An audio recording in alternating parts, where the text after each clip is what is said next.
Hey Thumpers, welcome to our spoiler review of Marvel's Thor Ragnarok. I don't know how many film in the Marvel Cinematic Universe. Oh, let's do that math real quick. Nope, we're not gonna do that Hector, math. We're I'll trying work to keep on this it. to 20 the minutes, third movie in the trilogy. This one comes from director Taika Waititi, who's doing a bit more of a comedic approach, I would say, to the Thor movies. Yeah. 17. That's what it is. 17. Good job. Good job, Hector. That would make sense because Spider-Man was 16. Yeah. Anyway, so we did a non-spoiler review. So if you want to watch that, make sure you check that out. We'll link it in the description and I'll tag it so you guys know where to watch that. Yeah. But this is spoilers. So consider yourself warned. If you haven't seen the movie, it's your fault that you clicked this video. It's spoilers right off the bat. So don't even pretend like we didn't warn you. Exactly. First up, those cameos. Everybody dies. Everybody. Those cameos at the beginning of the movie. I just had to look up the name of the Hemsworth brother that played Thor in the play on Asgard. They got another Hemsworth, not Liam, but Luke Hemsworth, who people may know from Westworld, who Valkyrie, Tessa Thompson's also in. She's on Westworld She's as well. in that. But Luke Hemsworth, is that okay that that's happening? Yes. Okay, great. Luke Hemsworth played Thor. Matt Damon Played Loki. was Loki. And spoilers for everybody who's in this house right now. And Sam Neill, our buddy Sam Neill. Yeah, you got to get the hell out of here, guys. Get if that's out of what here we're if doing. you haven't seen this movie. There's like 30 people walking around right now. Nobody's Our friend seen the movie yet. Sam Neill, Dr. Alan Grant played Odin in a really Yeah. quick little cameo. Yeah.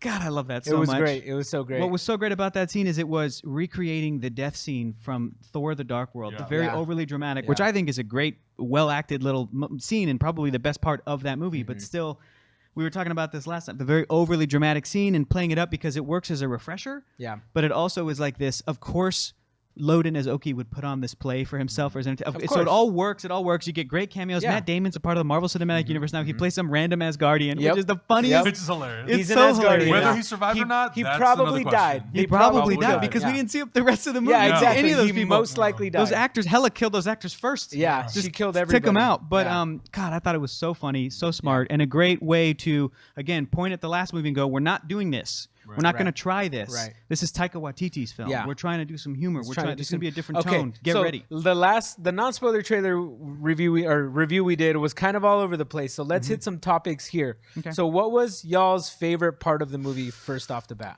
I mean, favorite parts of the movie. There was a lot to really appreciate in this movie. I really liked Sakaar. I really liked sort of that world that it was building.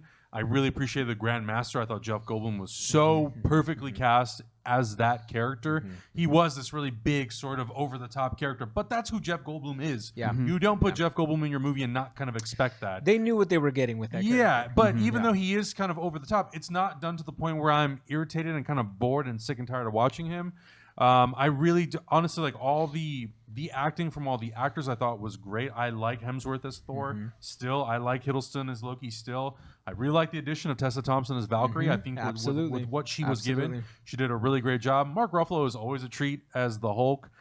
He was really, I felt like he was really strong in this movie. And it's a really nice way to sort of start the arc of this character, which is going to now progress from this movie to Infinity War to potentially the fourth Avengers movie. Yeah, absolutely. Yeah, so I think those are like the really high points for me in terms of the characters. Hector, what'd you think, buddy? My favorite part, a couple of parts come to mind. I love when we are introduced to Carl Urban's character Scourge, and he's got a shake weight, and he's like, "Here's my stuff." You mean and Burt Jennings? He's got a shake weight. I mean Burt Jennings. So by the way, Burt saw the movie, and everybody was telling him you have to dress up like this character Scourge, and he was like, "All right." Went to go see it, and he's like, "Yeah, I'm in." Like, he's gonna do it. He was like, "Am I watching a mirror?" Yeah, he's gonna do it. So I love that moment. I love the part where, God dang it, the flashback that Valkyrie had, where Hela was, that was because beautiful. it was like this operatic. It was a painting. I love the moment where Hulk does this to Thor.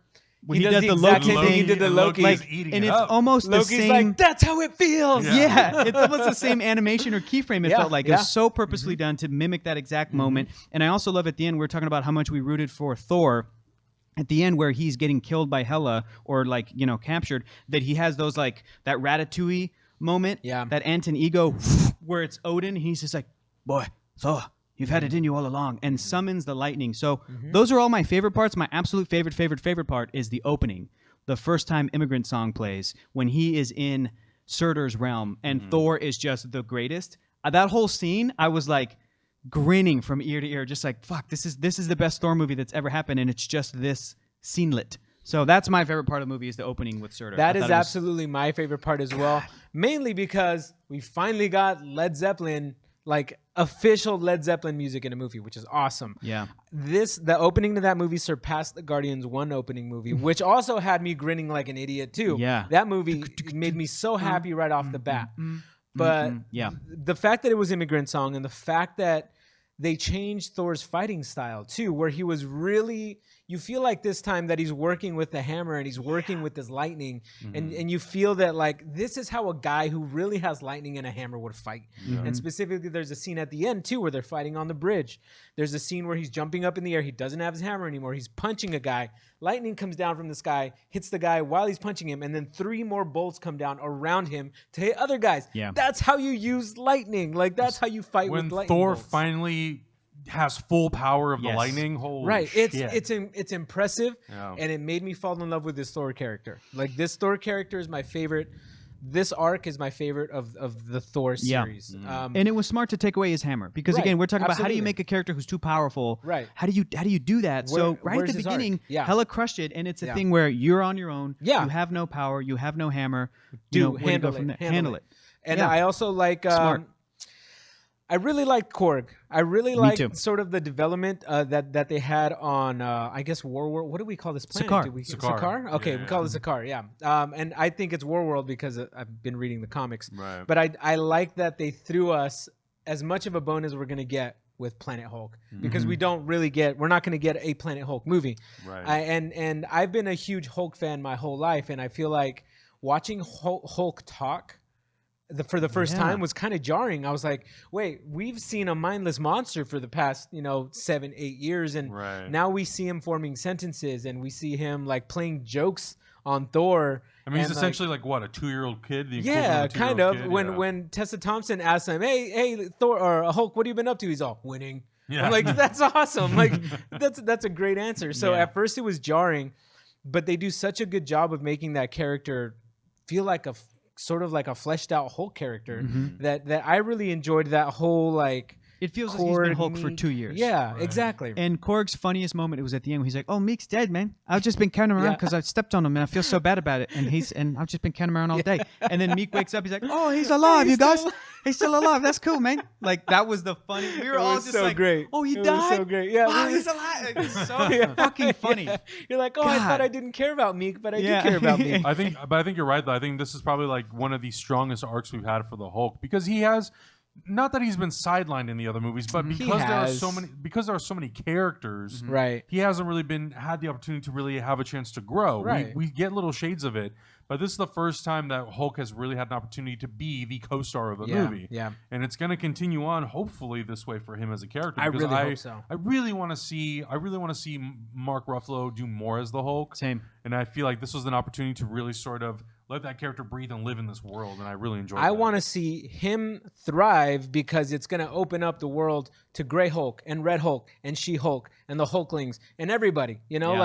Let's show some more love to Hulk so we can see all the really cool stuff that's inside of Hulk's universe. Universal. Never gonna happen. And so those are sort of my favorite things. How did you guys feel about sort of the inclusion of like the 80s theme and sort of the whole huge visual change that Taika Waititi did with this? I actually really liked it. I think visually it was a very visually striking movie, and I think going forward, the Marvel Universe kind of has to do that. Yeah. I think Phase 2, a lot of what we got kind of felt and looked the same, like it all kind of blended together. Absolutely. Whereas with Guardians, Spider-Man, and this movie now, you have 3 very unique styles that coexist in the same world, but and even though that Thor Ragnarok and Guardians of the Galaxy 2 are both movies that take place in outer space. Visually, they are very strikingly different. Right. Yeah. One is very, very punchy in Guardians of the Galaxy 2. Thor Ragnarok is a little more subtle, but it has like that dirt and grime and sort of lived-in feel especially when you're on Sakaar. Guardians is more like psychedelic almost. Like the colors are more psychedelic. Ethereal, and then Hulk is like. Yeah, like you're saying, gritty, like more lived in, more, the colors pop. It still is vibrant, and it has sort of that like that old comic book sort of look and feel that I think people were hoping to have. It's very Kirby. You can see the Kirby influences on costumes and in the background, and we saw it in the trailers. And costume design was awesome. The costume design was incredible. I thought it was really good. Grandmaster really pops. Yeah, and I think that's what really makes kind of you buy into the idea of a Grandmaster. Yeah. He's very sort of elegant. He's got like this really punchy color to him. The armor looked awesome. Goldblum was hilarious. Hulk and Yeah, I Thor agree. were fighting. Yep. Really, All really that cool. cool They Valkyrie really, suit was they awesome. really did a good job. I think overall the design of this movie was very it was very well thought out to me. Like even though inside of Hulk's room where everything was red and white, even though Hulk calls it out, he's like, "This is hideous. Just pick a color." Yeah. Where everything's like red and white. I'm like, I agree. Felt like improv. this room is super tacky, but Yeah. at the same time, you did a good job of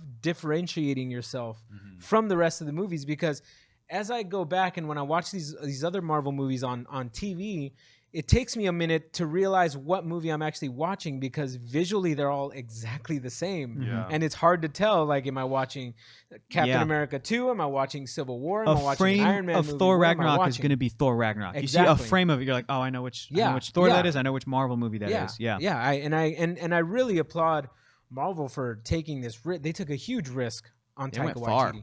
Yeah. Super far. And it's just it's something that we don't normally see, and I hope this movie makes a shit ton of money because we need to support Taika Waititi. First of all, that man's amazing, and we need to support more movies where people are taking risks because you get stuff like Thor Ragnarok. Let's talk about the thing that I think people are mostly saying was the weaker element of the movie. I feel like it could basically be Asgard. When we would sort of cut back to Asgard, to Hela, to Heimdall, to the Warriors 3, who are killed pretty much instantly. And I want to talk a little bit about that. Sif is not in the movie. No. Where the Sif fuck is Sif? not in the movie. That was like my and biggest question when the movie She's ended. I was hanging like, out with Wonder what? Woman, y'all, hiding for 100 years. Yeah, right. Here's my theory on that, because I want to talk about that. I have a feeling, logistically speaking, Jamie Alexander, who plays Sif, was doing the show Blind Spot and literally couldn't do the show or couldn't do the movie. And instead of having her killed off super quick or a little cameo or trying to whatever, they're just like, let's leave her out so that we could maybe address it later. Sif has visited the Earth in the Agents of S.H.I.E.L.D. show. Sif, in the comic books, has also been one to leave Asgard and journey into space and meet Beta Ray Bill and team up with him while Thor's doing his thing on Earth. And at the beginning of this movie, Thor's gone for a long period of time where he comes and goes, that I'm thinking maybe story-wise, they could run into Sif later and be like, where were you? I was looking for you. What happened? Oh, all of Asgard died, Yeah. So that's my only theory. And also this. The character of Valkyrie is essentially could have been Sif. Could have been. Imagine if the opening of the movie happens when Thor lands on this place, Sif collects him and takes him to the role could have been Sif. Now, here's a theory why I think it was because maybe scheduling, but also to bring in Valkyrie is to answer a fan thing from the Marvel Cinematic Universe. Not enough black women, not enough women of color, not enough diversity with these kinds of with the amount of movies that have been happening, with the types of lead roles and supporting roles and everything like that there's a lack of representation in that department. Hot off of Creed, Kevin Feige went and plucked every fucking person from that movie. So let's get Including the director. including the director. So it's like, let's get Tessa Thompson. All of them were upcoming stars. They even got Sly Stallone in Guardians 2, like literally everybody from that movie. So Tessa Thompson, and now she's got a role, and now we're going to create this role and craft it around her. And could that have been Sif? Yeah, but the problem with Sif is that she's a white woman and wouldn't necessarily add to this. And I think that it's something that character could have worked, but look at what Taika Waititi has done with his own film career and the types of story he tells, and look at even what he did with The Warriors 3. Now, they were unceremoniously killed off pretty quickly, but except who was the last one alive? Hogan the Grim, the Asian guy. And he stood toe-to-toe with Hela for like a beat and then got taken out. Oh, he was the last one to die. He was the last one to die. And I think that might be Taika going, in the grand scheme of film, whenever there's supporting characters and diverse casts, who are the ones who... The diverse ones are the first to go. Thank you. Who are the ones that generally get the most shortchanged? Hogan the Grim basically got sidelined in Thor the Dark World. So maybe this was Taika's way of being like, dude, I'm going to make it up to you because at the beginning of Thor the Dark World, you go away. And then later, Fandral does a cool thing. Volstagg does a cool thing, and there's no Hogan. So there's really already no Warriors 3 because you were sidelined. And at the very end, you look up, and that's the whole. So and look at the role that Heimdall was given, a little bit more expanded. We took the helmet off. Let's show Idris Elba's face. The thing about Idris He is got like so shortchanged in this he movie. did, but again, compared to the other Thor movies, kind of given more to do. Yeah, absolutely. And This I- is like the first time people could actually watch the movie and go, "Oh, that's Idris Elba." And I feel like, again, that's Taika thinking about this kind of stuff. Yeah. And so, I don't know. I want to talk about those characters, because it definitely is like less with them because we're bringing in these new characters. Right. And does it do a disservice to the world of Thor? I mean, I honestly was really disappointed with the death of the Warriors 3. I was hoping that those characters, because especially in the first movie, they were so prominent to Thor's story. There's Thor, best friends. Yeah, best of friends. Like they basically are like the supporting cast of Thor on Asgard. In Thor: The Dark World, I honestly don't even remember that movie enough to remember what those characters did. I'm being completely honest. Exactly. Fair. But I mean, knowing the first Thor movie that well and kind of seeing the role that they played. Yeah, I want these characters to kind of have pivotal death scenes. Like, I want them to be the final line of defense An between honorary death the Asgardians for them, and Hela. Yeah. Like, I want them to be the first ones to go because they are the first ones on the battlefield. Yeah. To have Hogan there and to let him have sort of a battle scene with Hela was awesome. Yeah. I loved that, and I thought like out of the three, he was the one who actually got like the most ceremonious sort of death, but I was really disappointed with how they treated the other two. There's no reason that all three of them couldn't have been at that final fight because they were all going to die no matter what, Right. you know. And I agree with you for the most part that it was just kind of like a side story. Really, they like, just did really not really matter. pushed them to the side, and it really didn't matter in the long run. But I understand why they killed the Warriors 3 because otherwise you would have had Thor calling on his best friends to come and help out, where instead they made room for Hulk to be the guy, for Korg to come in, So for that's the Meeks to come balance in. we're So talking there's about. the Yeah. balance. And I'm totally fine with those characters dying. Like, I'm not against those characters, but again, to me, it was like, and this is a lot of my issues with the movie. Is like, I didn't care. They're legendary I as get it. Guardians. You know, they should have get had it. a better Right. death. And even for somebody who like doesn't understand or doesn't know all of the Thor mythology, that one movie did enough for me to be like, okay, cool. These are pivotal. These are important to Thor. Like Pitch. What if they had lived and they're with Heimdall, they're running around, they're helping the Asgardians, and at the end of the film, Hela still kills them. Right. But you Sure. know what I mean? But it's a little bit more epic. And then Thor sees it, and he's like, no. Maybe the Warriors 3 are each sort of like hiding Asgardians in different places, And Hela goes and they wipes have them to out. Unite. Sure. Exactly. Like, So there's that could have different been things cool. that could have been done, and I'm gonna pitch something to you guys because this is Spoil what the I shit out of thought it. was gonna happen at the end of this movie. I thought all the Asgardians were going to die. I thought Thor was going to call upon the power of the Odin force, which he now technically is the Allfather. He has inherited the role of King of Asgard. The Odin force is this near omnipotent, nigh omnipotent source of cosmic energy that you can draw into yourself and do certain things. Thor will now have to succumb to the Odin sleep periodically because of it, blah, blah, blah, blah, blah. In the comic books, this has happened. Thor has gotten the Odin force, and when all the Asgardians are dead because of Ragnarok, he resurrects them, brings them to Earth. Now, in the movie, they were hinting at Norway. Fine. In the comics, it was above Oklahoma, right? It was it was Asgard, which was so dope. Just inches above Oklahoma. I thought that he was going to bring everybody back to life and bring back Loki as a 13-year-old boy, as a way to go, Tom Hiddleston, you've crushed it. Now we're going to continue the story of Loki, but now he's a 13-year-old actor. Reset it a little bit. But I thought that I heard rumors Heimdall was going to die because Idris Elba wanted out. He didn't want to be this lesser role. Maybe Taika pitched him, I'm going to give you a little bit more to do in this movie, mate. Is that cool? And maybe Idris was like, yeah, all right, I'll do that. I'll stick around. I don't know, but I have a theory. Infinity War opens. Thor, Loki, Hulk, Valkyrie, all the Asgardians, Heimdall are in this ship, and they come across what ship? Thanos' ship? That was with. I think Thanos is going to wipe those fuckers out. Thor's going to go floating, hurtling into space. The Guardians are going to find him, and he's going to be like, they're all dead. And by the end of that movie, then he will do the resurrection thing. So I have a feeling that like all of that shit we're talking about is totally valid in this movie, but I do think that they are hopefully aware of it and will like address it later. You know what I mean? And resurrect the Warriors 3. Resurrect them, and then in the next Thor movie, there's no Hulk in this one. Right. And now we're back to, supporting, Sif's here. Valkyrie's also here, but like Asgard. I don't know. Could happen. I'm not, I think that's a really good pitch. Only reason I'm against it because then if they were to do that and they go and they resurrect Asgard, the Asgardians or the Warriors or whatever, it kind of makes Ragnarok pointless. But that's what Ragnarok is, though. Right. Whenever Ragnarok happens, they always come back to life because of the Odin force. It's until a huge I just cycle. wouldn't necessarily want it to happen this soon. Oh no, not at all. I could see that.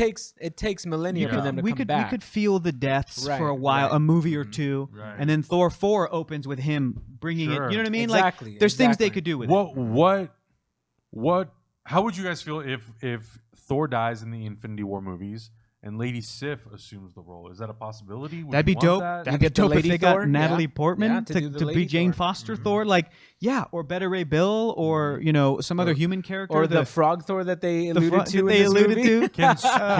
Can Sif assume the power of Thor? I think I'm sure that in the comic books she's lifted it. I just think that in terms of the main Thors right now, it's definitely the Jane Foster version. Yeah. That'd But be cool. there's also been Beta Ray Bill, who's a space horse who has his own Stormbreaker hammer.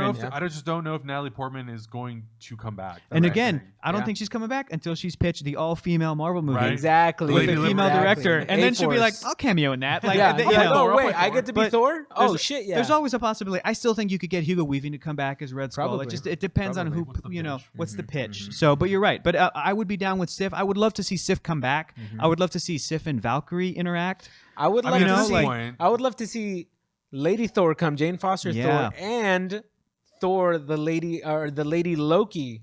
Be resurrected. Maybe Thor resurrects him and she's a woman now. Exactly, because they're in one of the Ava Green Straczynski run of Thor.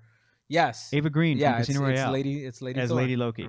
Or as Lady Loki. Yeah. She's a Loki. It's just, Lady Loki. Yeah. It's just Loki. They just call her Loki. They don't call her Lady Loki. It's just Loki. There's just a lot of possibilities. Sign me up. But anyway, but for me, the ending was like the most disappointing aspect of the movie, and not necessarily. I like the thematic idea that Thor comes to that realization that Ragnarok isn't. It shouldn't be something that should be prevented, right?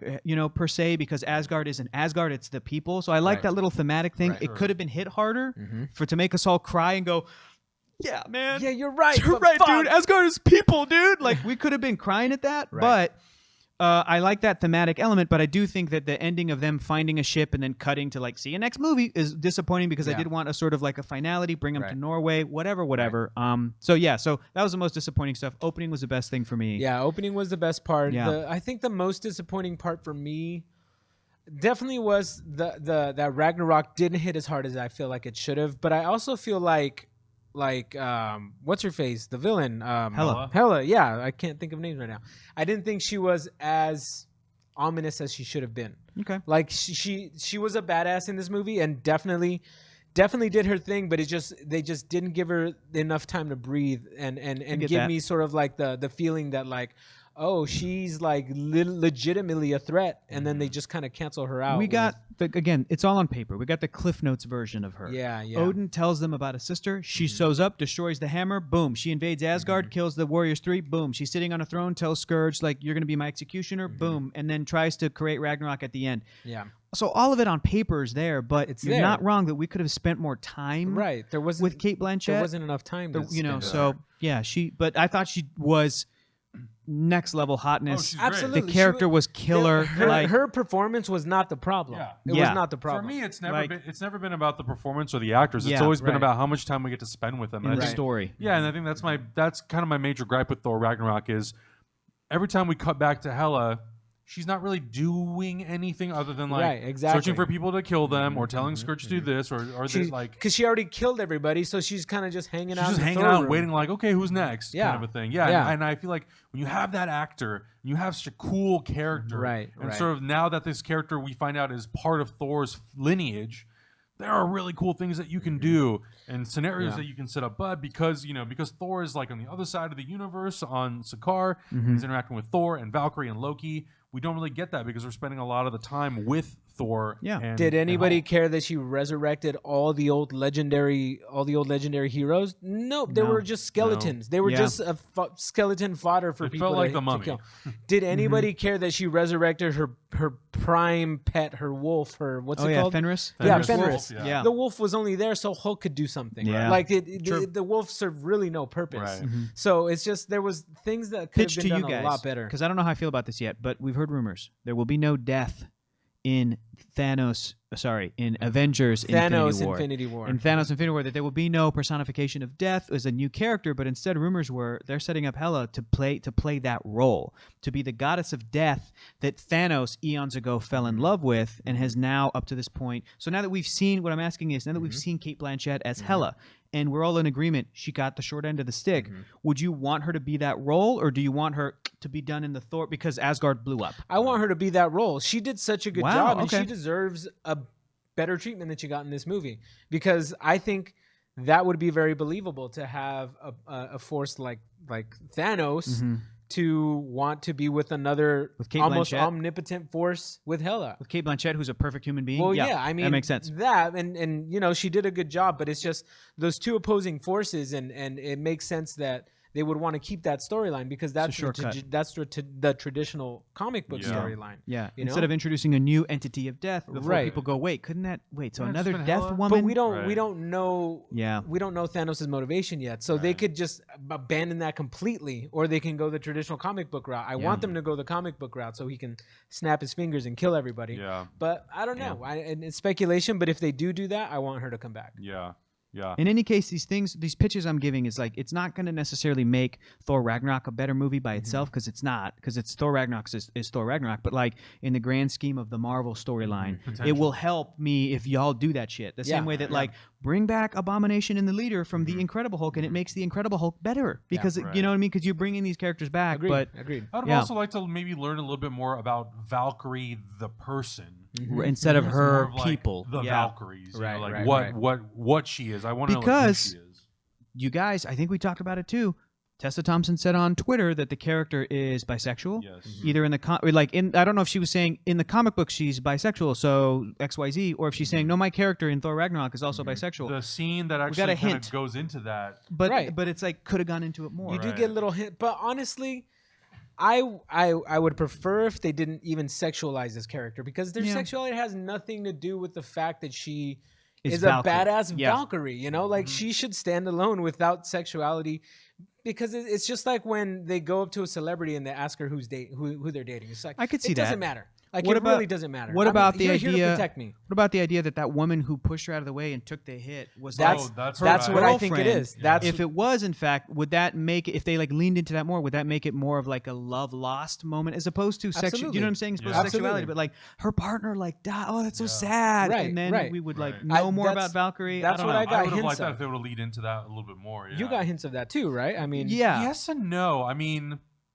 It's more it's no than really yes, but you Yeah. can kind of just visually the way it's shot and the way it's sort of executed, you can kind of feel that like, okay, they are very close. Right, But exactly. I don't know if necessarily I'd be like, oh, they're maybe lovers. No, right. No, maybe not lovers, but you got Right. the fact that there's some sort of connection between connection. these, For these sure. two characters for them yeah. to do Yeah, that. yeah. And they didn't have to lean into it. And this is why I'm glad they didn't, because they don't have to lean into anything like that at all. I'd rather just avoid the subject and have this character be standalone without having to. I know it's a platform, and you've already made a huge change with casting an African American woman in a traditionally white role. True. Like, yeah, that's true. if they keep trying to just stack political statements on, at one point it's just like, is this just almost a parody? Like, are you doing too much with this character? I like the fact that they just kind of like, they're just like, you know what, it's not really a big deal right now. Yeah. Let's focus on Tessa Thompson being a badass. Well, I think that it's it's not a big deal, and I'm trying to think in my head right now outside of a high school kid in Spider-Man: Homecoming, who I feel like we saw this little scene where he was talking with not Michelle but with Liz. We were like, oh, I think that kid's gay. Like that's a gay kid. I'm trying to think if there's any LGBT characters in any of the Marvel movies. And outwardly so. I don't think there is. think so. There's lots Maybe of not, no. the traditional sort of romance stories. Obviously, there's the thread throughout. Love wins. All that shit is there when it's man and woman. So I wonder if it's something that the Marvel movies are lacking. I mean, I feel like they are lacking. It is that. lacking. It's lacking. It is something that they should. But I would like do. for it to be done right and given it Right. justice Because instead not of just like a side story. Right, because I Sure. think right now they're following kind of what is the traditional take of these characters of like Pepper and Tony, Ant-Man and the Wasp, all that kind of I stuff. mean, like this is a far out example, but there's a new version of Teenage Mutant Ninja Turtles coming up, and April O'Neil, guess what? She's black. Holy crap. rad. Yeah, and so Raphael is the leader. and Raphael's the leader. I'm not into that. Oh, So it's but different. It's an Leonardo interesting is take. Jason Schwartz from Parks and Rec. Yes, and he's also So- one of the younger brothers in this one. Interesting. Yeah, so I'm gonna it's check like- it out. It's It's- gonna it's- be cool. it's Turtles. It's gonna be, but like it's cool to have like focus on one thing. Like don't try to like scatter it, because first of all, you're adding this in a movie that's already got huge ambitions, and you're already asking us to like stretch Buy a into lot so of much. a lot of what we think, and so. I think they played it just right, but I mean, I'm not gay, so I don't know. Maybe it could have been really important for somebody. Sure. Totally. But they could still do like a better job of what we're talking about. I In would- the like, there's the future's still open. Like it's Lady gonna happen at Liberators some is a point. great place to kind of to like lean into that more. Right. Again, there's going to be a ton of women in it. Adam, you keep saying Lady Liberators. It's such a terrible name. A-Force. You keep It's saying A-Force. it. Wait, Well, It's going to stick. that's the only way the audience is going to. A-Force. A-Force. They know what we're talking They're about. not going to know what we're talking about A-Force, if we say A-Force, man. Hector. A-Force. Lady Liberators. That's how they pitched it. Do some research. It's A-Force. I know. They're going to look it up and it's the one with all the women. Oh, it's what Adam was talking The, about. the other thing that I was hugely disappointed with that we didn't get a chance to talk about in the non-spoiler review was I was not that emotionally. I didn't really care about Odin's death.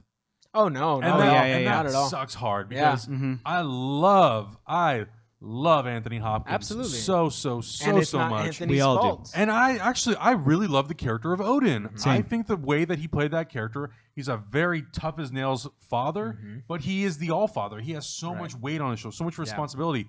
But he also has these beautiful, touching moments where he really shows his soft side and his comforting side to Thor and to Loki, who's not even his real son. Right. Right. And I loved that about Odin. Oh, because when they both show up, he goes, "My sons." Yeah. And you're like, and I love that. Yeah, I love sure, that. yeah. And I feel like I just didn't get the payoff that I wanted to, and I really wanted to like feel for those two when they I'll lost give you that. Odin. You know what was weird about that scene?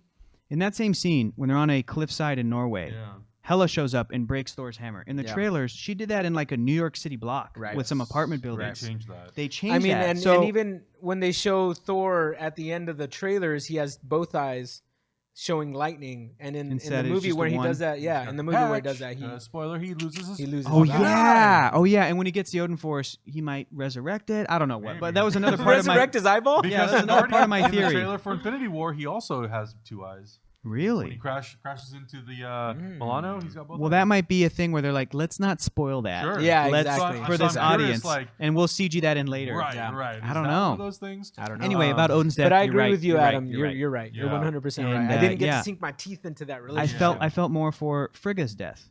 Yes, Rene Russo absolutely. in Thor: The Dark World. Another Yes. because that's the Thor. one moment in that movie that I like.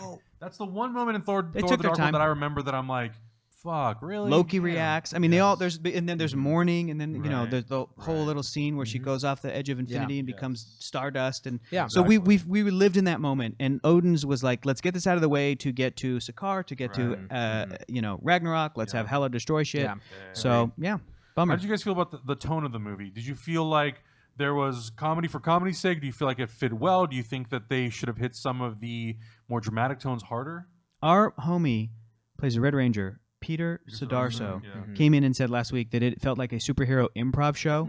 I don't necessarily disagree. I think that when good improv is good improv, it kills. It's amazing. It's Yeah. amazing. I mean, the line famously, Hulk is like raging fire, Thor like smoldering fire. That was an improv from Mark Ruffalo, and it made Thor chuckle, and I love that moment. But there's 'Cause that's a also real improvs chuckle. that didn't hit. Yeah. There's also comedy that didn't hit. Like every Marvel movie up to this point, most superhero movies that have had jokes and comedy, you know, it all works to varying degrees. It's all subjective, blah, blah, blah, blah. I really like the tone because I feel like the emotional stuff could have been more emotional, but they leaned on the safe side of we're going to knock the comedy out of the park with Taika Waititi. Out of the park. We're going to have you crying, laughing, and we are going to trick you into rooting for Thor by the end of this because of that. And I think that was... that's what I wanted, and it was such a change of pace from the previous two Thor movies. And we talked about how this is going to be, how it's going to feel, and with repeat viewings. This is my favorite Thor film. I dug the humor, and again, when Taika's humor was in there and it worked, I was so happy Taika directed this. I was never there was never a point, even when a joke did not hit at all, was I like, I wish Taika Waititi didn't do this. I wasn't there, but you know, I know that a lot of people are going to be saying it's just going to feed into the idea that Marvel movies are for kids, that DC movies are for serious adults who like their superhero characters wearing costumes to take it very seriously, and they will believe that Disney, Marvel, kids, Disneyland sell toys, blah blah blah blah blah. That there's nothing of merit there. So it's a bummer that that's going to do that, but I fucking like Thor. I like the tone. It worked for me. I don't think it's a bummer because when you think about it as well, they took a risk. Like I kept saying, they took a risk with Taika with changing so drastically from going to a Lord of the Rings style to a Flight of the Conchords, Hunt for the Wilder People, What We Do in the Shadows type humor, where you're like, this is out of left field, but it worked for me. Like I agree with you, Hector. There was some jokes that were just kind of like, whatever. They weren't bad enough to where they knocked me out of the movie though. They were just like, okay, people tell bad jokes sometimes, and they don't always hit. You know, Hector isn't always funny. I'm not. Most of the time. You handle 2018. I'm not. Yeah. Somebody's going to have that Twitter handle Updated. and fucking tweet at me. Thanks a lot. You know that's going to happen. Somebody's going to be like, Hector isn't always that funny. Tweeted at Hector is funny. Like, hey, hi. And I'm going to be like, cool, thanks. Oh, this son of a bitch. I'll accept your friend request, but know that people are going to think you're being an asshole because they haven't seen this video. Absolutely. But overall, this movie left me wanting more, and I wanted more of what Taika was giving us. I wanted more Korg. I wanted more Meek. I wanted definitely more Hulk. I wanted everything that they were giving us, and to me, that's the sign of a good movie. Whenever I leave a concert, I'm always like, damn, I wish it was longer. I wish they could have done like 10 more songs. Yeah. And that's the way I left this movie. You know, it wasn't the strongest. It was definitely the best Thor movie. It was definitely wasn't better than Wonder Woman, wasn't better than Spider-Man Homecoming, but I think it was a really, really solid addition into the Marvel Cinematic Universe. Adam, what do you think, man? Yeah, Tonally. I mean, I think tonally, for the most part, it worked for me. I think, like you guys are saying, some of the comedy really worked. Some of the comedy didn't work for me. There's also this thing that, and it's been happening in the last couple Marvel movies. I think it's really been with all three this year. They try to hit a comedic beat, and then they try to sit on it for too long. Yeah. I love the opening scene with Surtur. I really did not like the fact that like he makes a joke about hold on, I'm spinning around, hold on, okay, hold on, it's happening again. I'm like, just hit it, just hit it once and walk away. Exactly. Just wait. It's wait. this whole thing of like Yeah. lingering and lingering This and awkward lingering humor. Yeah, and it's Yeah. like I think that stuff is funny when you do it once and it's in and out. But I think when you try to do it once and you try to do it again and again, I'm like, just like I'm done with this. See? That's what the beginning scene with Surtur felt like to me. That's what it feels like. That's what it felt like, and I was like, I don't need this. Yeah. Get to it. Get to the movie. Get to the movie. I want to know like what Surtur's playing. What is he doing here? Why is Thor here? All this kind of stuff. That being said, even though I did not like that sort of humor when it happened in the movie, it usually is surrounded by something that I loved. I love that opening fight scene with Thor and Surtur, and where he summons Clancy all Brown. those like all those. Clancy Brown is Surtur. Yes. Is metal It as was fuck. so perfect. good. It was So perfect, and good. it felt very comic booky. That's Yeah. that's how a comic book would open. You know, like Yeah. Thor just like knocking the crown off of Surtur and taking it home. He's like, oh, I just got back from this amazing mission. You know, like that's the kind of thing you see. I would say my favorite. I think the comedy for me worked the most when it was between Banner and Thor, Hulk and Thor. I thought that worked Great really, really chemistry. well. They had such good Korg chemistry. for me was the best. Korg, Yeah. I like the scenes that Korg had with Thor. I thought Oh, man, like it's just like a weird circle, man. I saw that Weird. at Comic-Con and I thought it was really, really My funny. favorite Korg moment was when Loki disappears, and then like a solid minute later, Korg comes in and like kicks the wall, like Yeah, trying get to outta kick, here, you trying ghost. to kick Loki. You ghost? Get out of here, you weird Yeah. ghost. Oh, he's gone, man. Yeah, It's so just- good. It's so good. It's good. Yeah, and so I love that like, kind of humor. there are those moments that I'm like, some of it really worked for me, some of it didn't, and some like I don't want to say it took me out of the movie, but I was a little irritated by it. Yeah. If I'm being honest. You're aware of it. Yeah. And I feel like it was them trying to be like, we got to keep it funny. We got to keep it funny. It's like you don't have to keep it funny. You don't. sprinkle in some Yeah. jokes. You sprinkle in some comedy. When it works great. I loved it when like Hulk and Thor had some comedic moments. It worked for me. Even Scourge, where he has certain moments. So where I'm funny. like, this is great. And Scourge's epic machine gun thing at the Yes. end where he I sacrificed could not himself. stop laughing. It worked for me. It was I so could not funny. stop But it laughing. worked for me where I was like, this is a cool little, Yeah. with the very little time we spent with him and seeing him Yeah. regret being an executioner, I felt And like how it worked proud enough. he was of those machine guns. Yeah. Then I'm like, Totally. this is amazing. Yeah. I really like that, and even like I love the Matt Damon cameo. I love the Matt Damon, Yeah. Luke Hemsworth, and Sam Neill cameo. Absolutely. I So thought good. that was so funny. I thought that really perfect. like worked for that scene. It was very much a moment of being like we're very self-aware and we Yeah. understand like what This, the last again, movie was. Stanley cameo, another great Stanley cameo because it's like, Yes. hold still. I think it He's was like, the "Don't cut best my hair." Stanley cameo because he was a barber. Yeah, and yeah. he's the one that did, Yeah. you know. So Yeah. that was always also again really smart because the Stanley cameos are so tough to do because it will take you out of the movie. Totally. 100% of the time, it will remind you this is Stan Lee. You're watching a Marvel movie. This is a comic book thing. It's all fake. It's all blah blah blah blah And I blah. think because it's Stan Lee, I'm kind of like, you gotta We, put it in. we love You him, got of to. course. No, I'm Yeah, not yeah. saying don't do it, No, but no, it's no, it's for all about where do you place the cameo. Yes. You know, so cameo placement in this was Pizza Chef. Yeah. Very good. It Pizza was Chef. really Very good. good. All right, Yes. let's wrap this up, yo. Overall, I do like the movie a lot. There are some things that I don't like about the movie, but I do think it's a solid entry in the Marvel Cinematic Universe. I love the fact that Taika Waititi was the one that made this movie, and even though it's not, it's my favorite Thor movie. It's not my favorite MCU movie. Sure. No. I would love to see him come back and maybe do something else with a different character. maybe even tackle something that's like not necessarily directly connected to the MCU. Yeah, a little If it was, offbeat. a little offbeat, maybe a Netflix thing. I don't know. Whatever it is, I would love to see him come back and do something else. I think he was great. But overall, fun, really fun movie. I think some of the comedy, again, some of it hits, some of it doesn't, but it was great. Yeah, I mean, that's it. I already wrapped up what I'm saying, so Yeah, I don't want to repeat myself. I want to see it again. I want to see how I feel about everything again for the second time. Had such a good time, and I am also really looking forward to the day that I meet the person that's like, I know it's not the best, but my favorite MCU movie is Thor Ragnarok. Because I'm gonna be like, that's fucking cool, man. Let's talk about that. And my dude. second best is Ant-Man.